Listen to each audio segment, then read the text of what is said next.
Subscribe now and press the bell icon. Never miss an update. अरे बच्चों, आज हम कक्षा 9 का विषय गणित अभ्यास 1 संख्या पद्धति नंबर सिस्टम का पार्ट 3 देखेंगे। इस पार्ट में आपको अपरिमेय संख्या से संबंधित कुछ प्रश्नों को सॉल्व किया जाएगा। ठीक है ना। अपरिमेय संख्या क्या होता है, इसके पहले वाले वीडियो में आपको परिमेय संख्या के बारे में बताया गया था कि परिमेय संख्या क्या होता है और उससे संबंधित कुछ प्रश्नों को सॉल्व किया गया था। आज की वीडियो में हम परिमेय संख्या के बारे में पढ़ेंगे। उससे पहले हम 3 क्वेश्चन देख लेते हैं। सत्य और असत्य पर आधारित 3 क्वेश्चन हैं। उसके बाद से आपको अपरिमेय संख्या के बारे में बताएंगे।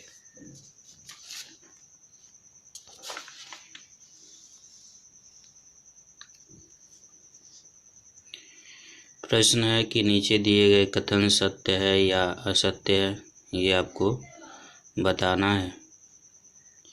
पहला जो प्रश्न दिया गया है, क्या 2 परिमेय संख्याओं के बीच एक ही परिमेय संख्या होती है?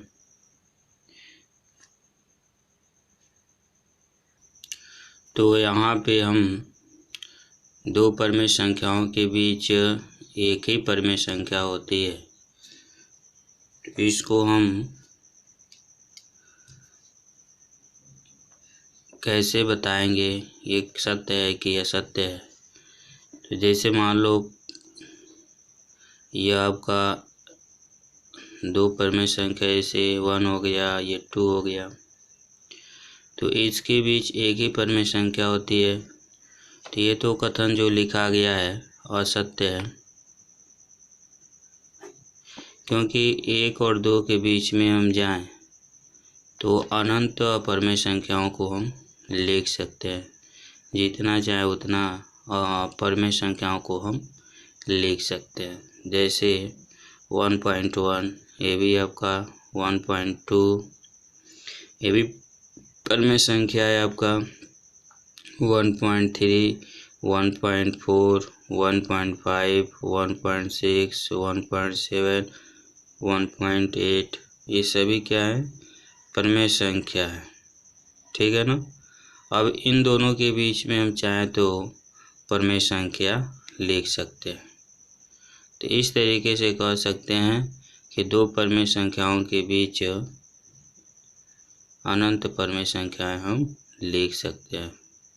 ठीक है ना। तो ये कथन आपका क्या हो गया, असत्य हो गया।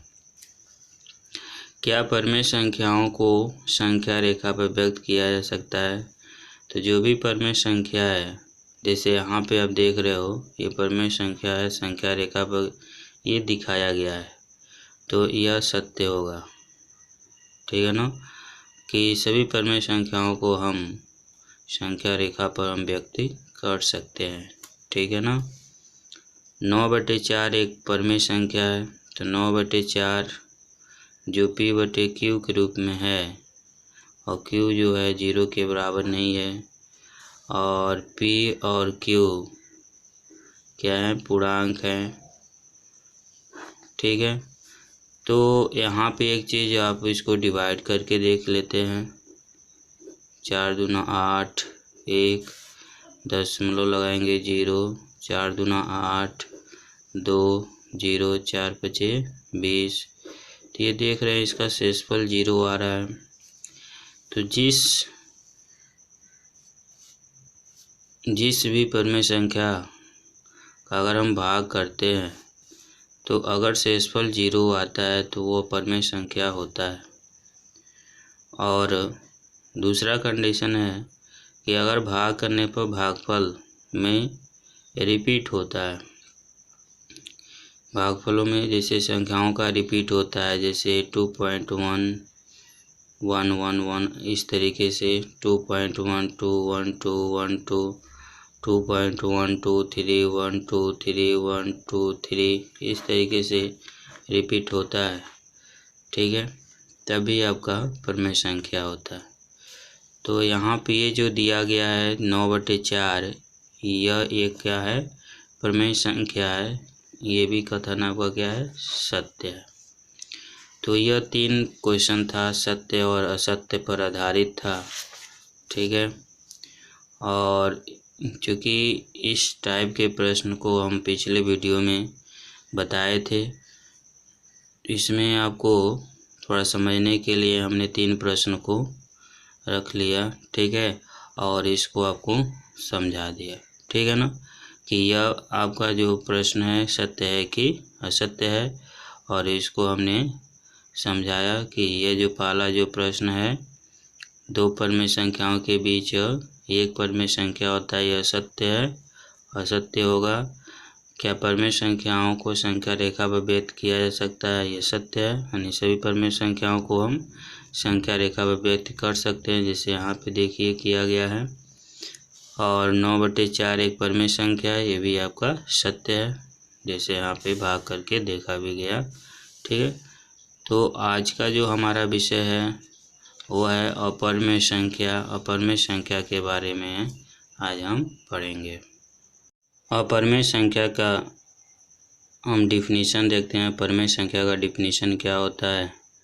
अपरमेय संख्या के बारे में हम बता देते हैं, जिसको हम P/Q के रूप में नहीं लिख सकते हैं, ठीक है ना।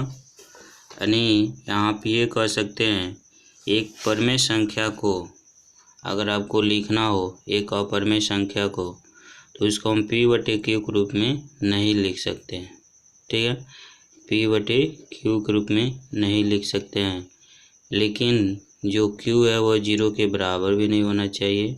और P और Q क्या हैं, आपके पूर्णांक हैं। तो जैसे कड़ी में 2 हो गया, कड़ी में 3 हो गया, कड़ी में 5 हो गया, ठीक है, कड़ी में 6 हो गया, इन सब को हम P/Q के रूप में नहीं लिख सकते हैं। तो ये जो लिखा गया है ये सभी क्या है, अपरमेय संख्या है, ठीक है।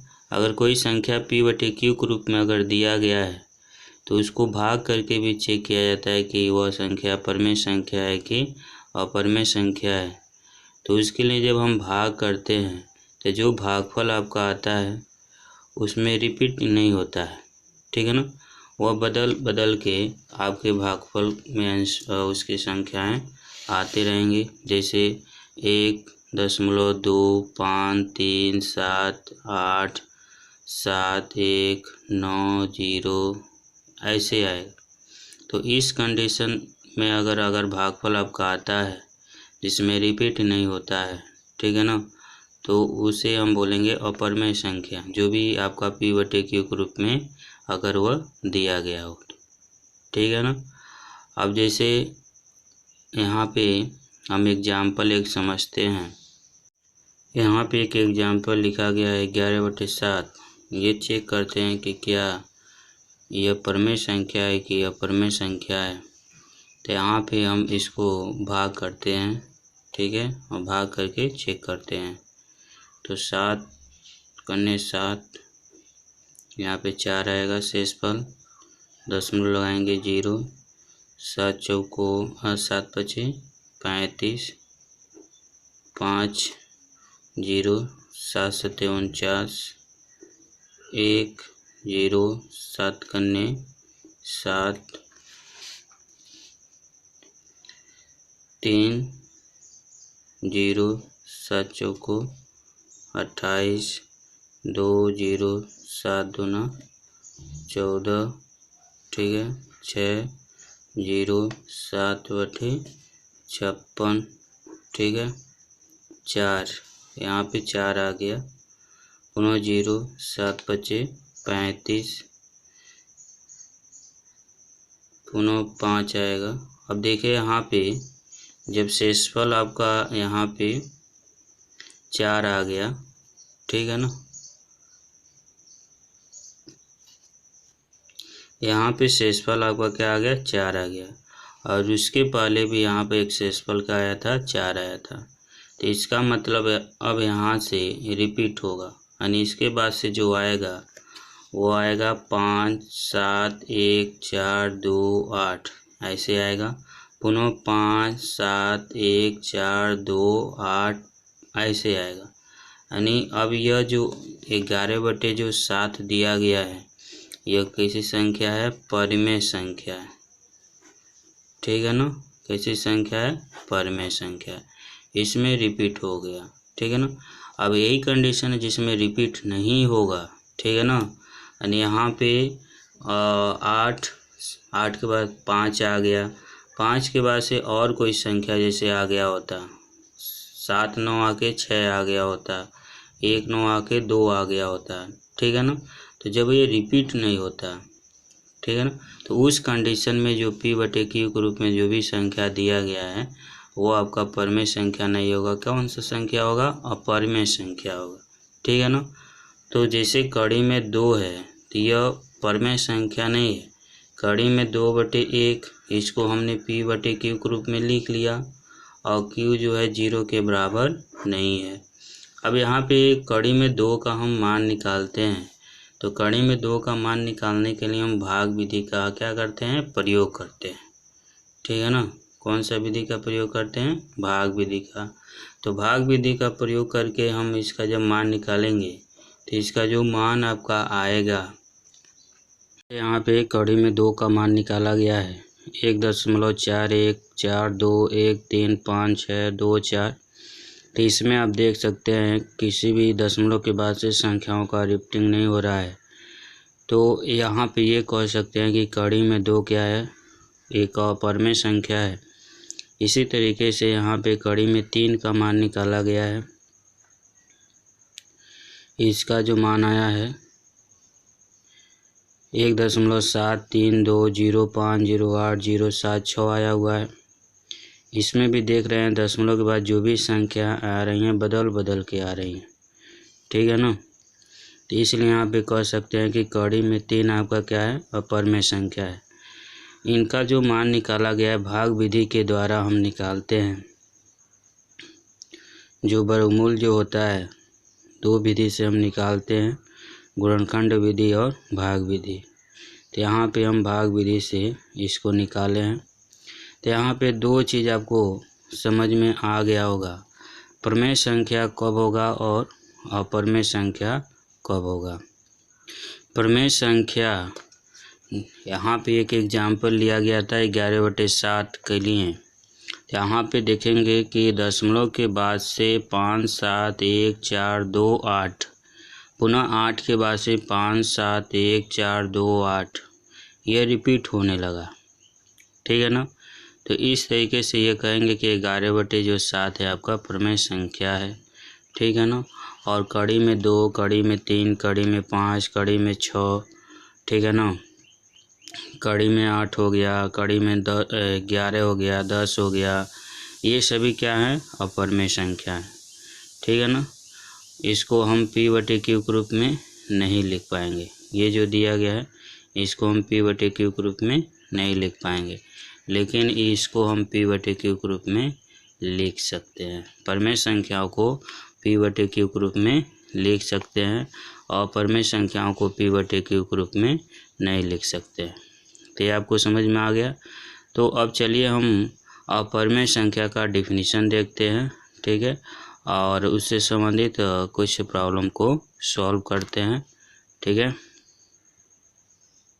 पे है अपरिमेय संख्या। अपरिमेय संख्या हम किसे कहेंगे? यहाँ पे डेफिनेशन लिखा गया है कि जिन संख्याओं का दशमलव निरूपण अनुवंशानी तथा अनावर्ती होता है पर अपरिमेय संख्या कहलाती है। अभी इसके पहले आपको बताया गया कि दशमलव के बाद से किस प्रकार की संख्याएं आपको मिलेंगी। यानी एक अपरिमेय संख्या को P/Q के रूप में हम नहीं लिख सकते हैं। ठीक है? यानी P/Q के रूप में नहीं लिखा जा सकता है, जहाँ P और Q दोनों क्या है? पूर्णांक है और Q जो है 0 के बराबर नहीं है। जैसे कड़ी में 2, कड़ी में 3, कड़ी में 5, कड़ी में 6, पाई इत्यादि, ये सभी क्या है? अपरिमेय संख्या है। तो ये आपका अपरिमेय संख्या का डेफिनेशन हो गया। और इसके पहले वाले वीडियो में आपको परमेय संख्या के बारे में बताया गया था। अब जैसे ये होता है कि संख्या रेखा पर परमेय संख्या को निरूपित करना और परमेय संख्या को निरूपित करना, यह दो परमेय संख्या दिया गया उनके बीच परमेय संख्या ज्ञात करना, ये भी आपको बताया गया था। और उनके बीच अपरमेय संख्या ज्ञात करना, ये भी आपको आगे बताया जाएगा। ठीक है ना। दो परमेय संख्या दिया गया है तो उनके बीच एक अपरमेय संख्या हम कैसे ज्ञात करेंगे। ठीक है। तो चलिए अब इससे संबंधित कुछ प्रश्नों को हम सॉल्व करते हैं। एक आपका एग्जाम्पल यहाँ लिखा गया है, सिद्ध कीजिए कि कड़ी में 2 एक अपरमेय संख्या है। इसको आपको सिद्ध करना है। तो कैसे इसको सिद्ध करेंगे, तो जो भी यहाँ पे दिया गया है कड़ी में 2, इसको हम दिए गए के विपरीत मानेंगे। जैसे कड़ी में 2 एक अपरमेय संख्या है तो दिए गए के विपरीत का मतलब हो गया कड़ी में 2 आपका एक परमेय संख्या है। ठीक है ना। तो इसको हल करेंगे, यहाँ पे लिखेंगे माना कड़ी में 2 एक परमेय संख्या है जो दिए गए के विपरीत है, इसलिए कड़ी में 2 बराबर a/b लिखेंगे, जहाँ a और b क्या है, सअभाज्य संख्या है। b जो है 0 के बराबर नहीं है। सअभाज्य संख्या का मतलब क्या हुआ, a और b का उभयनिष्ठ गुणनखंड 1 होना चाहिए, 1 के अलावा और कोई संख्या नहीं होना चाहिए।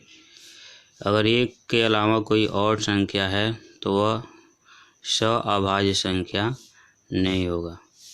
ठीक है ना। अब यहाँ से क्या करना है, दोनों तरफ हम वर्ग करेंगे। दोनों तरफ वर्ग करने पर तो कड़ी में 2 का वर्ग करेंगे, a/b का वर्ग करेंगे। ठीक है ना। तो यहाँ पे क्या हो जाएगा, 2 हो जाएगा, कड़ी हट जाएगा, a² बटे b² हो जाएगा। यहाँ पे जब वर्ग करेंगे तो 2 = a² / b² होगा। इसका हम त्रिज्या गुणा कर लेंगे तो 2b² बराबर a² हो जाएगा। इसको इक्वेशन नंबर 1 मान लेंगे। अब यहाँ से चूँकि a² 2 से विभाज्य है, तो जब a² 2 से विभाज्य है तो a भी 2 से क्या होगा, विभाज्य होगा। ठीक है। तो अतः यहाँ पर a बराबर हम 2m मान लेंगे। m एक आपका पूर्णांक है और a बराबर जो 2m आया है इसको हम समीकरण नंबर 1 में रख देंगे। अब यहाँ पे ये जो कंडीशन आप देख रहे हो, a² 2 से विभाज्य है, तो यहाँ पे लिया गया कि माना कि p एक कोई अभाज्य संख्या है। तो p कोई एक अभाज्य संख्या है, तो यदि p a² को विभाजित करता है, जब p a² को विभाजित करता है, यानी जो आपका a² है, यदि a² को p विभाजित करेगा तो a को भी p क्या करेगा, विभाजित करेगा। ठीक है। तो इसी कथन को लेकर यहाँ पे यह लिखा गया है कि a² 2 से विभाज्य है। जब a² 2 से विभाज्य है तो a भी 2 से क्या होगा, विभाज्य होगा। और जब a 2 से विभाज्य होगा तो हमने यहाँ पे लिखा a बराबर 2m लिखा है। ठीक है ना। जहाँ m कोई पूर्णांक है। अब हम a बराबर 2m को समीकरण नंबर 1 में रखेंगे a के जगह पर, तो 2b² बराबर 2m का स्क्वायर होगा। 2b² बराबर क्या होगा, 4m²। तो 2 दूना 4, तो बी स्क्वायर बराबर क्या आएगा 2m स्क्वायर आ जाएगा। यह आपका समीकरण नंबर 2 हो जाएगा।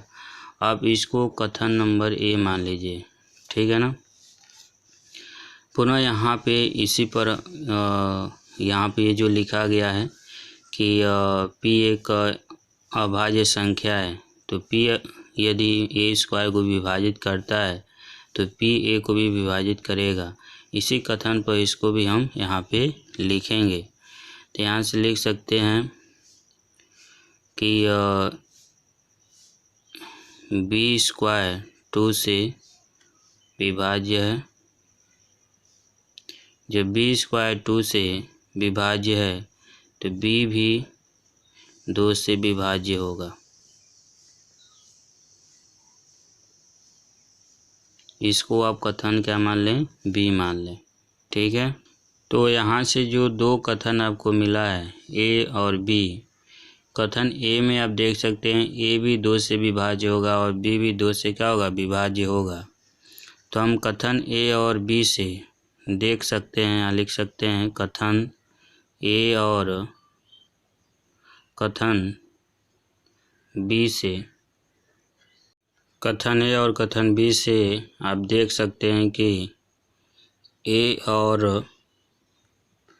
b का उभयनिष्ठ गुणनखंड 2 है, ठीक है। लेकिन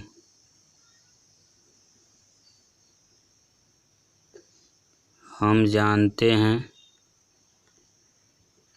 कि a और b का उभयनिष्ठ गुणनखंड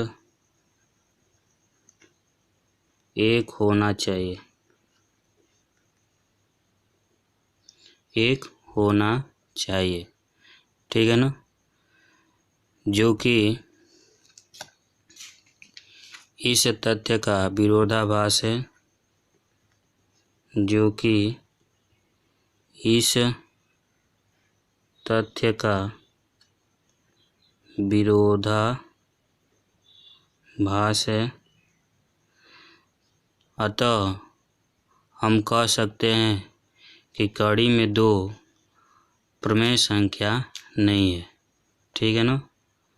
अतः हम क्या कह सकते हैं कि कड़ी में 2 प्रमेय संख्या नहीं है।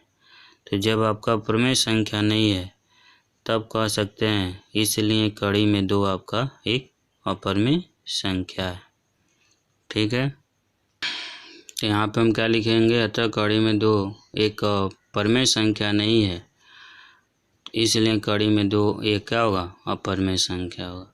तो इस तरीके से आप दिए गए अप्रमेय संख्याओं को हम सिद्ध करेंगे कि किस प्रकार वह अप्रमेय संख्या होगा, ठीक है ना। इसी प्रकार कड़ी में 3, कड़ी में 5, कड़ी में 6, कड़ी में 7, ठीक है ना, कड़ी में 8, कड़ी में 11 इत्यादि का आप इसी नियम पर आधारित इसको आप लगा सकते हैं, ठीक है ना।